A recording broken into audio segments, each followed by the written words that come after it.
Magandang araw po mga kapuntos, at sa araw na ito po meron po akong tampok na video para sa inyo at sana ay magustuhan ninyo. Kaya sa mga bago pa po sa aming channel, please po don't forget to hit the subscribe button at ang notification bell para maging notified kayo sa bawat video na ilalabas ko sa channel na ito. At bilang kahilingan po ng punto por punto team at naway maintindihan po ninyo, sana po wag nyo pong i-skip yung mga ads sa aming mga video. Sa maliit na bagay na po na yan, malaking tulong po yan sa ating programa at sa ating ministry. Sana po maunawaan po ninyo. Maraming salamat po, kaya wag na po natin patagalin. Simulan na po natin.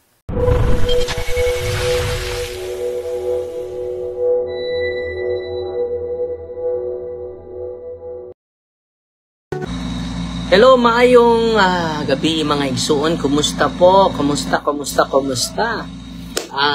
Karon mga igsuon, lipay kay ko kay dito ta sa office. Nagmisa na po ta sa mga Carmelites monastery at ang mga prayer warrior dito. Nakamisa ko dito every week uban nila kay kauban naman nato sila sa atong panaw diri sa Lila. Sa mga igsuon ako sa Lila, katong mga magpa-anointing, puntakan ninyo ning Nambira ha. Sa tanang mga taga-Lila. Ay mo kaikog ha nya taga-Lila ra. So magpa-anointing of the sick, no? Anointing of the sick. Puntakan ninyo si Brother Edison. Mao niya kay atong schedule. Ay mo kagol. Duawon ta mo mga masakiton sa Lila, no? Mao ni ang atong number 0915-618-7151. So parokyano sa Lila na tinama ko na assign diri. So contact mo atong number ha, ang atong kuan si Brother Edison kay muduaw ko sa mga masakiton. Ato lang schedule, no? Ato lang schedule. Nya ayaw mo paghunahon og bayad, ayaw mo paghunahon og pagkaon. Maadto ko ninyo kay ngunay akong mission, among mission kay Father Gamaliel Gamas tong parish priest dinhi buotan kaayo. Basta mo bisita ko mga masakiton ha. Ikan sa Lunes, ato lang schedule no kay usaon ta man ni ako kami ra mang duha diri no.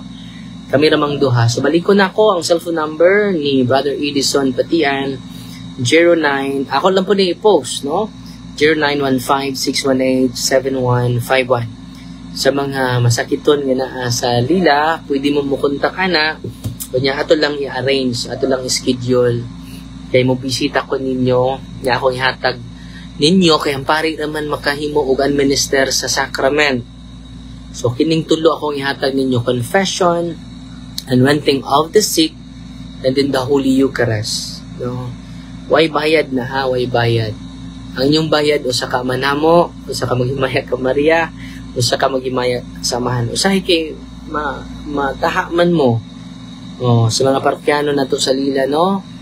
Ayaw mo na mo pagunahon na. Iampo lang mininyo, kaming duha si Father Gamaliel Gamas, yung maayo mong lawas kanunay, mahatag na mo among kaugalingon, nganak ninyo. Okay? So, man ako, good news ninyo sa tanang parokyano sa Lila. Yung parokyano dito sa Dinyaw, Father. So, di na ako maadto ha. At ato na mo sa atong parish priest, parish vicar. All priests are healers. No? Atong i-promote ang sakramento mga igsuon, dili ang atong kaugalingon ha. Usay mga panatik na pud kay ning uban. Dili na maayo mga igsuon. So, kinahanglan atong i-promote si Kristo. Dili ang atong kaugalingon. Let us promote Christ, not ourselves. So, we are all instrument of God. Kaya pasalamatan ni sold na to rong adlaw no 1,000 pesos pero credit memo ra ni. O do na po 2,500 pesos fund transfer. Do na po 2,500 fund transfer gahapon yung recent transaction. Nya credit memo do na nadawat na to karon ning adlaw. Okay? June 10. No? 5,000 credit memo, your recent transaction.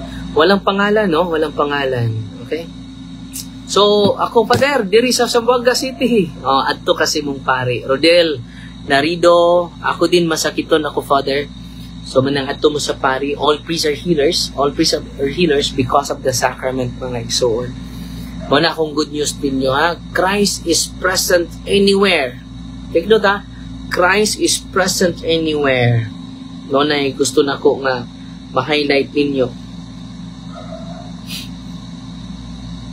Kanya ako pong i-remind ninyo, kining kamatuoran na ulit sa itong basahon eh. Kaya usang hay, di tama panatik ta sa usa ka tawo, no?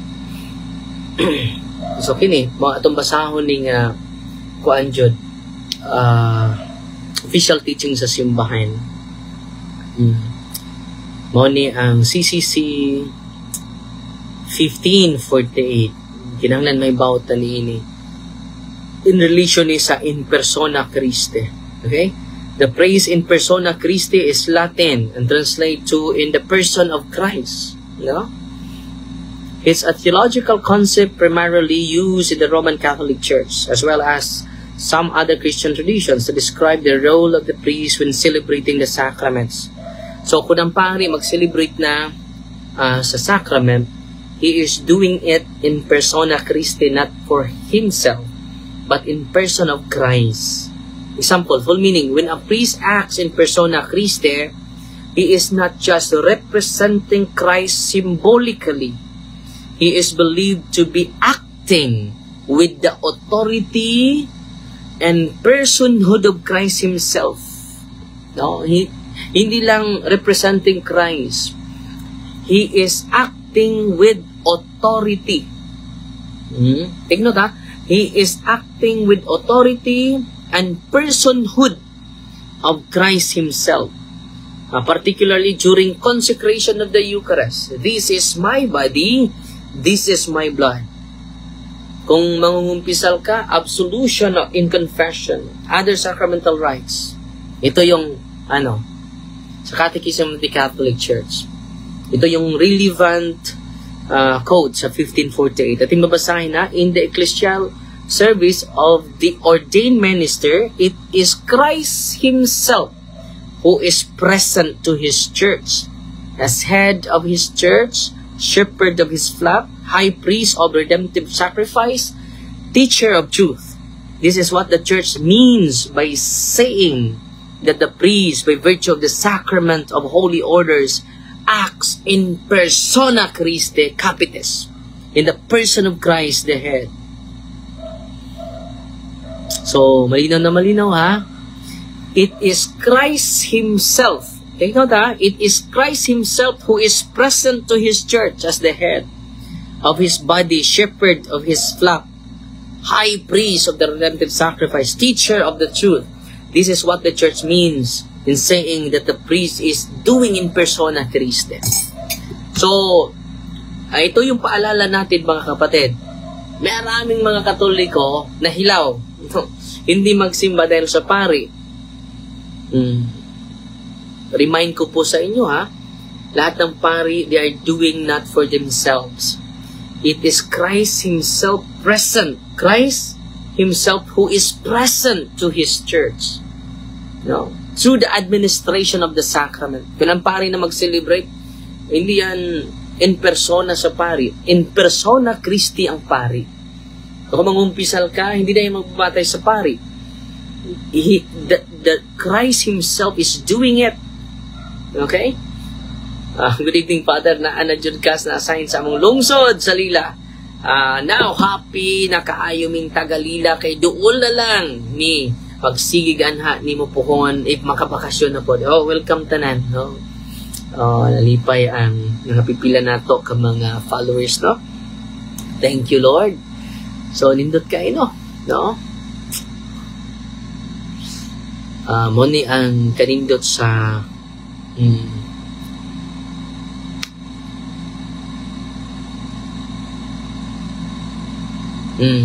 okay. In persona Christi means that the priest with the sacrament of holy orders does not merely represent Christ, but acts with Christ's own authority. It is a mystical participation in the ministry of Jesus Christ. Anong tawag dito? Mystical participation. No? High priest offering the sacrifice of the mass. Shepherd guiding and caring for the faithful. So, paano ba natin ma-care yung mga tao sa pamagitan ng pag-celebrate natin ng mga sacrament? Head of the church acting with pastoral authority. This is based on the belief that Christ is the one who is ultimate acts in all the sacraments. The priest is his instrument. Ano yung pare? Instrument. Sino yung si Kristo? The one who ultimately acts in all the sacraments. No? Hindi yung pare nilapitan mo. The ultimate actor is Jesus Christ Himself. In persona Christe, the head, this is crucial because it means the priest acts on behalf of Christ, the head of the body. Not just any representative, but as the head in relation to the members, the laity. So yung pare yung ulo, no? At yung mga membro, yung mga laigo. This underscores that the priest's role is not just functional, but ontological. It changes whole the priest is at the level of being. Not only functional, but the substance of the priest is present in the persona of the priest. Wow. Not only functional, but ontological. The being, the sacredness of the office of the priesthood. Liturgical application. In the Mass, especially at the moment of the Eucharistic consecration, the priest uses first-person pronouns. This is my body, this is... Excuse me. Listen. Yes. Una, sa sulod, nakita ko. Okay, son. Panayon ta mga kapatid. Alit lang sa liturgical application. In Mass, especially at the moment of the Eucharistic consecration, the priest uses first-person pronouns. This is my body. Not this is Christ's body. Because He is speaking as Christ, not merely about Him. Hindi sinasabi natin, this is Christ's body. This is my body. He is speaking as Christ. Naintindihan niya, ha? Hindi yan, first person yan. Hindi yan second person. This is Christ's body. This is my body. This is possible only because He is acting in persona Christi. He is acting, He is speaking in persona Christi. Other sacraments where this applies, I absolve you. Anointing of the sick, confirmation. Anointing of the sick, when performed by a bishop, confirmation. Holy orders, in persona. Hindi yung obispo nag-ordina dyan. Yung si Kristo talaga. Okay? Patuloy. Dito tayo sa ecclesiological context, the church structure. The church is understood as the body of Christ. 1 Corinthians chapter 12. Within this body, Christ is the head. The faithful are the members. The ordained ministry, bishops and priests, share in Christ's headship and authority for the good of the church. The priest's authority is not his own. It flows from the sacramental union with Christ. Saan galing yung authority ng pare? Is not his own. It flows from his sacramental union with Christ. So, connection to other CCC passage. Holy orders is a participation in the priesthood of Christ. CCC 1551. CCC 1547 distinguishes between the common priesthood of all the baptized and the ministerial priesthood. So, dinidistinguish natin. Yung lahat ng mga nabautismuhan, pare din yon. Tinatawag yung common priesthood. Pero may distinction sa ministerial priesthood, yung ordained priesthood. CCC 1120 emphasizes that Christ is the source of all priestly ministry, and that He acts through ordained ministers. Okay? Mga related quotation yun, mga kapatid. Pastoral and spiritual implication. For the priest, this calls the deep humility, holiness, and personal conformity to Christ. He is called to live what He celebrates. So, yan ang challenge namin mga pare. Na dapat sa buhay namin yung nawala ang signal. Nandito naman, kapatid na Sheila Lagro. But the faithful, it invites reverence for the sacraments and recognition that through the priest, it is Christ Himself who is present and active. So, sa celebration natin sa mga sacrament, Christ is present and active. No? Tingnan ta, Christ is present and active. No, yung magbimisa tayo, Christ is present and active. Yan po ang in persona Christi. At sana po ay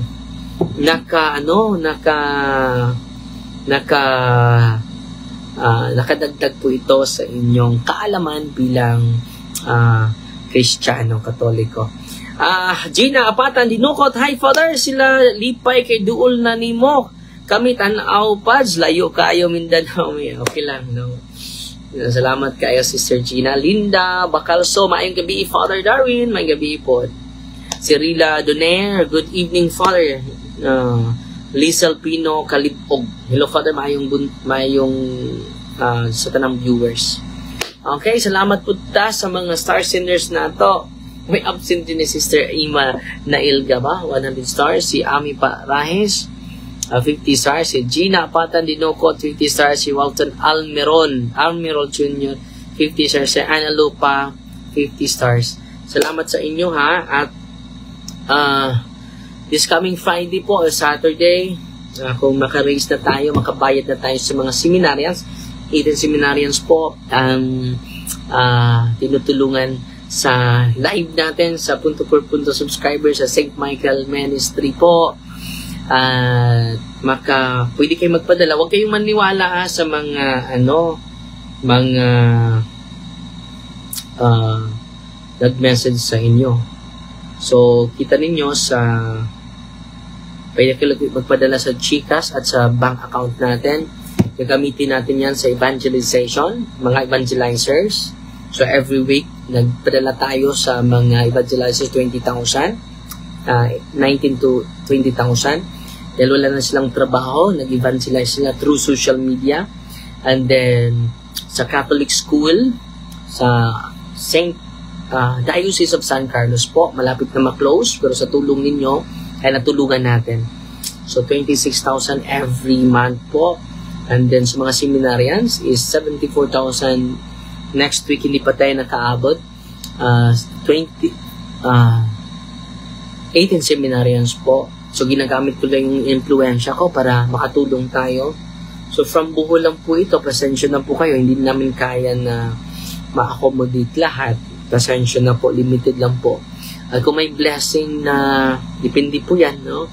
Pero focus lang kami dito sa Bohol sa muna for this time. Dahil ang dami na po. Hindi na natin kaya na lahat. Dahil may project pa tayo. Malaki pa tayong project doon salamat pala sa mga nagpadala ha. Binabasa ko na yung pumasok ngayong araw na ito. At ang Diyos na po ang magsukli sa kabutihan ninyo, sa mga kawanggawan ninyo, ang Diyos na po ang magsukli sa lahat ng kabutihan ninyo. Fighting Maria, that accept thee with a humble heart po. In the name of the Father, and of the Son, and of the Holy Spirit. Amen. Our Father, who art in heaven, hallowed be the name. The kingdom come, thy will be done on earth as it is in heaven. Give us this day our daily bread, and forgive us our trespasses, as we forgive those who trespass against us. And lead us not into temptation, but deliver us from evil. Amen. Hail Mary, full of grace, the Lord is with you. Blessed are you among women, and blessed is the fruit of the womb, Jesus. Holy Mary, Mother of God, pray for us sinners, now at the hour of our death. Amen. Glory to the Father, to the Son, and to the Holy Spirit. It was in the beginning, is now, and ever shall be, world without end. Amen. So, pasalamat ako sa additional na star sender, si Evelyn Mandrona. Bago ito, 120 stars. Si Sheila Love, 100 stars. So, salamat po. Hello, Father Darwin. Ask lang ko, unsay pagkaibaw kung na-psychic ability ang isa ka tao, Kanang na third eye, thank you. Sasagutin ko ito mamaya, kapatid. Mag-reels po ako. Okay? So, Fighty Maria, Tatak FD with a humble heart po. God bless. Bye-bye po.